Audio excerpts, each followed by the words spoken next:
যাও। হযরতে মুসা আলাইহিস সালাম চিন্তা করে, হায় হায় উনি দি কত লম্বা, আমি দি কত মাত্র 10 হাত। কয় হাত? মুসা আলাইহিস সালাম 10 হাত, লাঠিটা ওনার সমান 10 হাত। কয় হাত হইল? 20 হাত। মুসা আলাইহিস সালাম চিন্তা করে 20 হাত বাড়ি দিলেও কাম হইব না। এবার দিছে লাভ, একটা লাভ দিয়ে আরো 10 হাত উপরে উঠছে। জোরে বলেন সুবহানাল্লাহ, আরো জোরে বলেন সুবহানাল্লাহ। লাভ দিয়া হযরতে মুসা আলাইহিস সালাম কওমে আমালকার ওই সেনা প্রধানের যখন পায়ের মধ্যে বাড়ি দিয়েছে, মিয়া বাড়ি লাগছে কোথায় জানেননি? সুবহানাল্লাহ বলতে রেডি হয়ে থাকেন। বাড়ি লাগছে হইলো টাকনুগিরার সাথে। কোথায়? টাকনুগিরায়। মুসা আলাইহিস সালাম লম্বা ছিলেন কয় হাত? আমার কথা বুঝেন না আপনারা? তার কথা বলেন। মুসা আলাইহিস সালাম লম্বা ছিল কয় হাত? লাঠি লম্বা ছিল কয় হাত? লাভ দিয়ে উঠছে কয় হাত? যোগ করেন মোট হইল কয় হাত? 30 হাত। কয় হাত? মুসা আলাইহিস সালামের জামানার উম্মতেরা বলে আমাদের চাইতে আরো 30 হাত বেশি লম্বা। কত? 30 হাত। কিভাবে বুঝলাম? হযরতে মুসা আলাইহিস সালাম যখন কওমে আমালেকার সাথে যুদ্ধ করার জন্য গেছে, যুদ্ধ করতে যখন গেছে, হযরতে মুসা আলাইহিস সালাম এক জায়গার মধ্যে তাবু করছে। তাই তাবু করার পরে যুদ্ধের রণকৌশল থেকে একটা কৌশল হলো গোয়েন্দাদের মাধ্যমে প্রতিপক্ষের খবর নেওয়া, নজরদারি করা, যে তারা কোন অবস্থায় আছে, কি হালাতে আছে, তাদের সৈন্য সামন্ত কতগুলি আছে, এগুলি তদারকি করা গোয়েন্দা মাধ্যমে। এটা রণকৌশলের একটা কৌশল। তো হযরতে মুসা আলাইহিস সালাম 3 জন লোক পাঠাইছে, ওনার উম্মতের 3 জন লোক পাঠাইছে, যাও কওমে আমালিকা যেই জায়গায় তারা তাদের বাড়িঘর, যেখানে তারা তাদের সাথে আমরা যুদ্ধ করব, সেখানে গিয়া দেখো তাদের অবস্থা কি, তাদের কি অবস্থা। তো মুসা আলাইহিস সালামের উম্মত 3 জন গেছে। যাওয়ার পরে এলাকা দিয়ে যখন ঘুরতেছে, তখন এই এদিক তাকায় এদিক তাকায়, যখন ঘুরতেছে তো আমালেকার লোকেরা যখন দেখছে যে কিছু খাটো খাটো মানুষ দেখা যায়, কিছু খাটো খাটো মানুষ দেখা যায়, নতুন চেহারার মানুষ, আগে কখনো দেখা যায় নাই, তো তাদেরকে ধরছে, দইরা দমক দিছে, এই কই থেকে আসছো, বাড়ি কোথায়? মানুষ যত বড় তার কণ্ঠস্বর তো কি তত বড়। কথা ঠিক কিনা বলেন? আমরা দেখি নাই, এখন শুনি যে আমাদের এই দাদার বয়সী যে লোকগুলি আছে, এই যে যাদের দাড়ি এখন লাল, দাড়ি সাদা, মেহেন্দি দিয়া যারা দাড়ি লাল করছে, সাদা করে, সাদা আল্লাহ করে দিয়েছে, বলে এদের থেকে গল্প শোনা যায় যে আমাদের দেশে মসজিদগুলির মধ্যে আগে এত মাইক ছিল না। কি ছিল? মাইক ছিলই না, ঠিক না? তো এই দাদারা ওই সময় এত কণ্ঠওয়ালা, এত সুন্দর হুজুররাও ছিল না, ঠিক না? মসজিদে বাড়ির গাড়ে মসজিদ দিত, দাদা চিন্তা করতো যে এলাকার মধ্যে মসজিদ নাই, আল্লাহ তাআলা জায়গা জমি দিছে, একটা মসজিদ উঠাই। তো মসজিদ একটা উঠাইয়া দাদা বিপদে পড়তো। কথা ঠিক কিনা বলেন? কেমন বিপদে? যে মসজিদ উঠাইছে, এখন ইমাম নাই, ইমাম রাইখা ইমাম সাহেবের ভাত পাকাইবো, এরকম মন মানসিকতা তখন অনেকের মানুষে ছিল না। আর থাকবেই কেমনে? তখন তো সবার মাঝে অনেক কষ্ট ছিল, ঠিক না? অনেক কষ্ট ছিল না, অনেক অভাব ছিল না। এখন করার মতো এরকম বোঝায় বোঝায় টাকা ছিল না। তো ইমাম ছিল না, ওই দাদাই কি করতো, আয়সা মসজিদে আজান দিত, আজান দিয়ে ঝাড়ু দিয়ে, আবার মুসল্লি নাই, মুসল্লির অপেক্ষা করতো। কথা ঠিক কিনা বলে? মুসল্লির অপেক্ষা করতো। তো এই দাদারা আগে সুঙ্গা দিয়া কি করতো? আজান দিত, সুঙ্গা দিয়া। তো সুঙ্গা দিয়া এক মসজিদে আজান দিলে এরকম ভাবে 3, 4, 5 এলাকা পর্যন্ত কি আজানের আওয়াজ শোনা যেত। কথা বাস্তব কিনা মুরব্বী বলে? সত্য না? আর এখন তো কত সুন্দর মাইক হয়েছে, তারপরও কি পাওয়া যায় না, কণ্ঠ আলাপ পাওয়া যায় না। কথা ঠিক কিনা? তো যত আস্তে আস্তে মানুষ কিয়ামতের নিকটবর্তী হবে, মানুষ তত আস্তে আস্তে খাটো হইতে থাকবে, দুর্বল হতে থাকবে, খাটো হতে থাকবে, দুর্বল হতে থাকবে। তো কওমে আমালিকার গোত্রের লোকেরা ছিল অনেক লম্বা, অনেক লম্বা। তারা যখন দমক দিছে তো তাদের দমকের আওয়াজটাও তো এরকম। যখন দমক দেওয়া যায়, কার বাড়ি কই, কই থেকে আসছো, তোরা একেবারে পিলাই চমকে গেছে। পিলাই চমকে বোঝেন তো, অন্তরাত্মা সব কাইবে গেছে। কাপড় ঠেলা ভয়ে ভয়ে কাঁপতেছে আর কইতেছে যে আমরা তো বনি ইসরায়েলের লোক, মুসা আলাইহিস সালামের সাথে যুদ্ধ করতে আসছি, তা উনি আমাদেরকে পাঠাইছে তোমাদের খোঁজ খবর নেওয়ার জন্য। সব ভয়ে ঠেলায় সব বলে দিছে। আমাদেরকে বলে এতটুকু পিচ্ছি পিচ্ছি মানুষ, আমাদের যুদ্ধ করতে হবে, রাখ যুদ্ধ কিভাবে করতে হয় বুঝাই। তা থাপাটা দুই রকম পকেটের মধ্যে ঢুকেছে। সুবহানাল্লাহ কালকে করেন নাকি? থাপাটা দুইরাই পকেটে ঢুকাইছে, পকেটে ঢুকাইছে। তা মুসা আলাইহিস সালামের জমানার একজন মানুষ যদি এই সময় পকেটে ঢুকাইতে, যে মানুষটার পকেটটা অত বড় হইতে পারে, তো মানুষটা কত বড়। তা পকেটে ঢুকাইয়া বাড়িতে নিয়ে গেছে, বাড়িতে নিয়ে এরকম পকেট থেকে বাইর করে স্ত্রীর সামনে ফলাইছে। এই না দৈরে আনছি বলি ইসরায়েল তিনটা আজকে ভর্তা করে খাবো। কি করবে? ভর্তা করে খাবে। এখন ওর তো কান্নাকাটি আরম্ভ করছে, হ্যাঁ কাঁপাকাঁপি আরম্ভ করছে। তারপরে কওমে আমালিকার ওই লোক, উনি যখন বাইরে চলে গেছে, বলে ওই ঘরের মধ্যে যে মহিলা ছিল, মহিলাদের অন্তর নরম থাকে, কথা ঠিক কিনা বলে? এটা নরম, তাদের দেল নরম। তারা তাদের সামনে শত্রুরও মেয়েরা ফলাক এটা চায় না, তাকে কেউ আঘাত করে এটা চায় না। দেখবেন আমি এরকম খবর শুনেছি যে ঘরের মধ্যে আসছে ডাকাতি করার জন্য। কিসের জন্য? ডাকাত আসছে ডাকাতি করার জন্য। তো আসার পরে হ্যাঁ শোকেস ভাঙছে, আলমারি ভাঙছে, সব কিছু ভাঙা, টাকা পয়সা স্বর্ণ সব কিছু নিয়ে যাওয়ার সময় ডাকাত, এলাকার মানুষ ডাকাতকে ধরে ফেলাইছে। ধরে ফেলানোর পরে এখন তো উত্তম মাধ্যম যা দেওয়ার দরকার এগুলি এলাকার লোকে দিতেছে। তো দিতেছে ওদিক দিয়ে ঘরের মধ্যে থেকে মহিলারা তাকায় তাকায় দেখতেছে যে ডাকাতরে মারতেছে, আর আফসোস করতেছে, আহারে বেচারারে কেমনে মারতেছে, আহারে আর মারিস না, আর মারিস না, আর মারিস না। কথা ঠিক কিনা বলে? এটা হলো মা বোনদের দেল নরম। তারা কারো কষ্ট দেখতে পারে না, কেউ কান্না দেখলে তারা গইলা যায়, নরম হয়ে যায়। যখন ওই বনি ইসরায়েলের তিন ব্যক্তি কান্নাকাটি আরম্ভ করছে, তো মহিলার অন্তরের মধ্যে এরকম ভাবে মায়া লাগছে। তো মায়া লাগার পরে বলতেছি যে ঠিক আছে, যে তোমরা তাড়াতাড়ি পিছনের দরজা দিয়ে পালাও, আমি ভর্তার একটা ব্যবস্থা করবো না, ভর্তার ব্যবস্থা আমি করবো না, আমি বোঝাবো না, তোমরা তাড়াতাড়ি পালাও। তো পিছনের দরজা দিয়ে যখন বাইর করে দিছে, ওরা তো দৌড়াই একবার পিছনের দিকে তাকায়, আবার উষ্ঠাকাইয়া পড়ে, আবার দৌড় দেয়, আবার উষ্ঠাকাইয়া পড়ে। বুঝলেন তো? হ্যাঁ, শত্রুর থেকে ভাগার সময়, দৌড়ানোর সময় কত আগায় না, গিয়া ভেঙে খালি আচার খায়। কথা ঠিক না বলেন? আচার খাওয়ার আরেকটা কারণ আছে, কিছুক্ষণ পর পর পিছনের দিকে তাকায় আর দৌড়ায়, পড়ে যায়। তো দৌড়াইতে দৌড়াইতে হাত পা চুলে একবারে মুসা আলাইহিস সালামের তাবুতে আইসা হাফায়া পড়েছে। মুসা আলাইহিস সালাম বলে, কিরে তোদের এই অবস্থা কা? কয় আমরা ওই জাতির বিরুদ্ধে আর যুদ্ধ করতে চাইতাম না। মুসা আলাইহিস সালাম বলতে, যা দেখছো চুপ থাক, কথা কইস না, কারো কাছে বলিস না।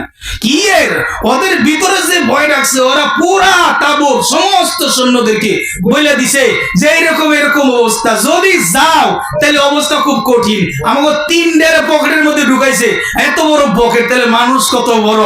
হ্যাঁ, খবরদার তোমরা যাও না। তো মুসা আলাইহিস সালামের সাথে যারা গেছিল তারা বলতেছে, মুসা তুমি আর তোমার খোদায় যুদ্ধ করো, আমরা পারতাম না। তুমি আর তোমার খোদায় যুদ্ধ করো, আমরা পারতাম না, অত বড় বড় লোক। তো মুসা আলাইহিস সালাম কিছু লোক ছিল, বাকিরা ভাইয়া গেছে, কিছু লোক নিয়ে আল্লাহ তাআলা বলতেছে, তুমি যাও, তোমাদের শক্তি যেখান থেকে শেষ হবে আমার কুদরতি শক্তি সেখান থেকে শুরু হবে। কথা ঠিক কিনা বলে? পৃথিবীতে ইসলামের যতটা জয় এসেছে, কোন জয় শক্তির বলে আসে নাই। কথা ঠিক কিনা? ইসলামের কোন জয় ক্ষমতা বলে আসে নাই, লোক বলে আসে নাই। বদরের যুদ্ধে সাহাবায়ে কেরাম ছিল মাত্র 313 জন। কয়জন? 313 জন। ভাঙ্গা কিছু তলোয়ার, ভাঙ্গা কিছু এরকম ভাবে কি বলে ঢাল, ঘোড়ার ব্যবস্থা নাই। লোক মাত্র 313 জন। মুসলমানরা যেই জায়গায় অবস্থান নিয়েছে সেই জায়গাটা বালুময় ভূমি। আর আপনারা জানেন বালুর মধ্যে কেউ দাঁড়াইয়া থাইকা স্থির থাকতে পারে না, কথা ঠিক কিনা? পাউটা পিছনের দিকে চইলা যায়, পাউটা এদিক সেদিক চইলা যায়। প্রক্ষান্তরে কাফেররা যেই দিকে দাঁড়াইছে সেই জায়গাটা শক্ত, জায়গাটা সমতল। তারা সংখ্যায় 1000। কত? সংখ্যায় 1000। তাদের ঘোড়ার অভাব নাই, তাদের উটের অভাব নাই, তাদের তীরের অভাব নাই, তলারের অভাব নাই। কিন্তু আল্লাহ তাবারক ওয়া তাআলা ক্ষমতা, জনবল, টাকা পয়সা, শক্তির কারণে কাউকে বিজয় দান করান না। আল্লাহ তাআলা ইসলামের প্রতিটা বিজয় দিয়েছে ইমানি বলে, কথা ঠিক কিনা? বদরের যুদ্ধে আল্লাহ তাআলা মুসলমানদেরকে বিজয় দিল। শুধু বিজয় নাই, এমন বিজয় কাফেরদের 70 জনকে জাহান্নামে পাঠাইছে। কতজন? 70 জনকে জাহান্নামে পাঠাইছে। 70 জনকে আটকায়া বন্দী করে নিয়ে আসছে। বলে এগুলি কেন হয়েছে বাবা? এগুলি শরীরের শক্তির বলে হয় নাই, উঁচা লম্বা মানুষ হওয়ার কারণে হয় নাই, এগুলি সংখ্যার আধিক্যের কারণে হয় নাই। আল্লাহর রহমত নাজিল হয়েছে। আল্লাহ তাআলা মূসা আলাইহিস সালামকে বলতেছে, পয়গম্বর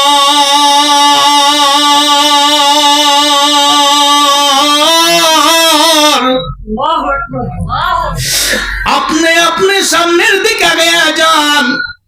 যে কয়জন সৈন্য আছে সৈন্যদেরকে নিয়ে সামনের দিকে আগায়া যান। আপনার শরীরের বাহুর শক্তি যেখানে শেষ হয়ে যাবে, আমার কুদরতি শক্তি সেখান থেকে শুরু হবে। মিয়া, কুদরত আল্লাহর কুদরতি মেহেরবানি কখন পাওয়া যায়? নুসরাত মদদ কখন পাওয়া যায়? যখন মানুষ আল্লাহর উপর পূর্ণ ভরসা করে ফেলে। যখন আল্লাহর উপর পূর্ণ ভরসা করে তো আল্লাহ তাবারক ওয়া তাআলা তাকে সাহায্য করতে আরম্ভ করে। যখন ডান দিকে তাকায়া দেখে আপন বলতে আর কেউ নাই, বাম দিকে তাকায়া দেখে কোনো শক্তি নাই, সামনের দিকে কোনো জনবল নাই, শুধু একা ময়দানের মধ্যে দাঁড়িয়ে আছে, তো ওই দিক দিয়ে শত্রু বাহিনী আসতেছে। ওই অবস্থায় যদি আল্লাহর উপর ভরসা করা যায় তো আল্লাহর কুদরতি মদদ শুরু হয়ে যায়, আল্লাহর কুদরতি সাহস শুরু হয়ে যায়। এই জন্য দেখবেন হযরতে মূসা আলাইহিস সালামের সময় যখন ফেরাউন মূসা আলাইহিস সালামকে ধ্বংস করার জন্য যখন হাজার হাজার সাপ দড়ি দিয়া জাদুকরদেরকে দিয়া বানাইয়া হাজার হাজার সাপ মূসা আলাইহিস সালামের সামনে ছেড়ে দিল, সাপগুলি যখন মূসা আলাইহিস সালামের দিকে আসতেছে তো আল্লাহ তাআলা বলে, ও মূসা তোমার হাতের লাঠি ফালাইয়া দাও। একটু চিন্তা করার বিষয়। ও মিয়া, সাপ দেখলে হাতের লাঠি ফালায়, কথা বুঝেন না? হ্যাঁ, সাপ দেখলে আপনার হাতের লাঠি ফালান নাকি আরো নিজে একটা নেন, অন্যদিকে ডাক দেন, এই সাপ সাপ সাপ সাপ তাড়াতাড়ি আয়, লাঠি নিয়ে আয়, লাঠি নিয়ে আয়। কথা ঠিক কিনা বলে? হ্যাঁ, তো হাজার হাজার সাপ হযরত মূসা আলাইহিস সালামের দিকে আসতেছে। আল্লাহ তাআলা বলতেছে, মূসা হাতের লাঠি ফালাইয়া দাও। হাতে লাঠি আছে, এটা দিয়ে না বাড়ি দিতে কইব, ঠিক না? আল্লাহ তাআলা এই কথা বললেন না যে হাতের লাঠি যেটা আছে ওটা কি করো, আঘাত করো। আল্লাহ তাআলা বলতেছে হাতের লাঠি ফালাইয়া দাও। এর অর্থ কি? যে হাতে যদি লাঠি থাকে তাহলে তোমার ভাবনা এরকম থাকতে পারে যে হাতিতে লাঠি আছে, সাপ যেগুলি আছে এগুলি সব বেরিয়ে একবারে শেষ করে ফেলবো। আল্লাহ তাআলা হাতের লাঠি ফালাইবার বসে মূসা আলাইহিস সালাম পয়গম্বর, তো আল্লাহর নির্দেশ, আর বাবার কোনো চিন্তার সময় নাই, বাবার কোনো সময় নাই, আল্লাহর নির্দেশ। আল্লাহ তাআলা বলেছেন হাতের লাঠি ফালাইয়া দাও, তো মূসা আলাইহিস সালাম সাথে সাথে লাঠি ফালাইয়া দিয়েছে। সুবহানাল্লাহ। লাঠি ফেলাইয়া দিছে। তাফসীরের কিতাবের মধ্যে লেখে আল্লাহ তাআলা লাঠি ফেলানোর দ্বারা কি চাইতেছেন? মুসা আলাইহিস সালামের হাতে যদি লাঠি থাকে তো পূর্ণ ভরসাটা আল্লাহর প্রতি না হইতে পারে। হাতের লাঠিটা যখন ফালাইয়া দিছে, হাতের দিকে তাকায়া দেখে কিছু নাই, কিছু নাই, কিছু নাই। একা সাপগুলি আগে আসতেছে। মুসা আলাইহিস সালাম সাথে সাথে আল্লাহর উপর পূর্ণ ভরসা নিয়া, পূর্ণ আস্থা নিয়ে আল্লাহকে ডাক দিছে মালিক। চক্ষু বুঝিয়া ডাক দিছে। চক্ষু খুলিয়া দেখে মুসা আলাইহিস সালাম যেই লাঠিটা ফেলাইছে সেই লাঠিটা বড় একটা সাপ হইয়া গেছে। বলি এমন সাপ এমন ভাবে হা করছে, যার হার শ্বাসের কারণে নিঃশ্বাস নিয়া জাদুকরদের 30,000 সাপ সব পেটের মধ্যে ঢুকায় ফেলেছে। সুবহানাল্লাহ। তো যখন ওদের সমস্ত সাপ খেয়ে ফেলছে, মুসা আলাইহিস সালামকে বলতেছে যে মুসা এটা ধরো। কি করো? লাঠি না, সাপরে ধরতে কইছে। তখন কি লাঠি আসেনি? যখন ফালাই দিছে তখন তো কি সাপ। ফালাই দিতে বললো, লাঠি ফালাইয়া দিল, হয়ে গেল সাপ। সমস্ত সাপগুলিকে খেয়ে ফেললো। কত বড় সাপ দেখেন, কত বড় সাপ। তো এটাকে আল্লাহ তাআলা আবার বলতেছে ধরো সাপ ধরো। কি বলেন? সাপ ধরতে কইলে ধরবে? ধরবেন? ধরবেন না। তো ভয় মুসা আলাইহিস সালাম চিন্তা করে আল্লাহর নির্দেশ, তো সাথে সাথে ধরছে, তো আবার লাঠি হয়ে গেছে। সুবহানাল্লাহ। আল্লাহু আকবার, আল্লাহু আকবার। হযরত মুসা আলাইহিস সালাম সেনাবাহিনী যেই কয়জন তার সাথে ছিল তাদেরকে নিয়ে তিনি কওমে আমালাকার বিরুদ্ধে যুদ্ধ করার জন্য যখন গেলেন, যুদ্ধের ময়দানে পদার্পণ করলেন। যুদ্ধ করতেছে কওমে আমালাকার যিনি সেনা প্রধান মুসা আলাইহিস সালামের কাছে আসছে। তো আল্লাহ তাআলা মুসা আলাইহিস সালামকে বলতেছে যে বাড়ি দাও। কি দাও? পায়ের মধ্যে বাড়ি দাও, পায়ের মধ্যে বাড়ি দাও। হাতের মধ্যে তো কুদরতি লাঠি, কথা ঠিক কিনা? হাতের মধ্যে কুদরতি লাঠি, যেই লাঠি জমিনে ফেলাইলে সাপ হয়ে যায়, যেই লাঠিটা হাতে নিলে আবার লাঠি হয়ে যায়, যেই লাঠিটার এমন ক্ষমতা। হযরত মুসা আলাইহিস সালাম যখন বকরি চারণ করতে যায়, তো বকরিকে খাওয়ানোর জন্য যেই পাতাগুলি লাগে, অনেক সময় দেখা যায় গাছ অনেক উঁচা, নিচের পাতাগুলি সব শেষ হয়ে গেছে। অন্যরা পাতাগুলি পেরে পেরে নিজের পশুদেরকে খাওয়া ফেলেছে। অনেক উপরে পাতা। হযরত মুসা আলাইহিস সালাম কুদরতি লাঠিটা যখন এরকম উপরের দিকে উঠাইতেন, তো 10 হাত লাঠিটা 30 হাত লম্বা হয়ে যেত। সুবহানাল্লাহ। ওটা দিয়া পাতা পাইরা পাইরা হযরত মুসা আলাইহিস সালাম বকরিদেরকে খাওয়াইতেন। হাতে ওই কুদরতি লাঠি। আল্লাহ তাআলা বলতেছে, হে মুসা, কওমে আমালিকার এই সেনা প্রধানকে তুই পায়ের মধ্যে বাড়ি দাও। হযরত মুসা আলাইহিস সালাম চিন্তা করে, হায় হায়, উনি দি কত লম্বা, আমি দি কত মাত্র 10 হাত। কয় হাত? মুসা আলাইহিস সালাম 10 হাত। লাঠিটা ওনার সমান 10 হাত। কয় হাত হইল? 20 হাত। মুসা আলাইহিস সালাম চিন্তা করে, এই 20 হাত বাড়ি দিলেও কাম হইল না। এবার দিছে লাভ। একটা লাভ দিয়া আরো 10 হাত উপরে উঠছে। জোরে বলেন সুবহানাল্লাহ। আরো জোরে বলেন সুবহানাল্লাহ।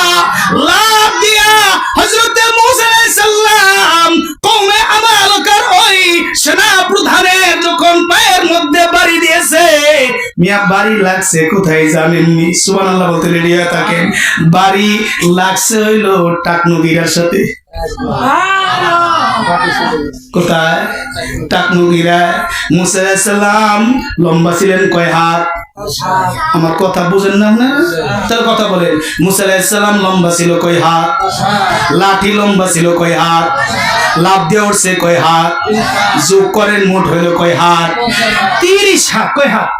30 হাত। লাঠি 10 হাত, মুসা আলাইহিস সালাম 10 হাত, লাভ দিয়া উঠছে 10 হাত, 30 হাত উপরে বাড়ি দিছে। তো বাড়ি লাগছে কোথায়?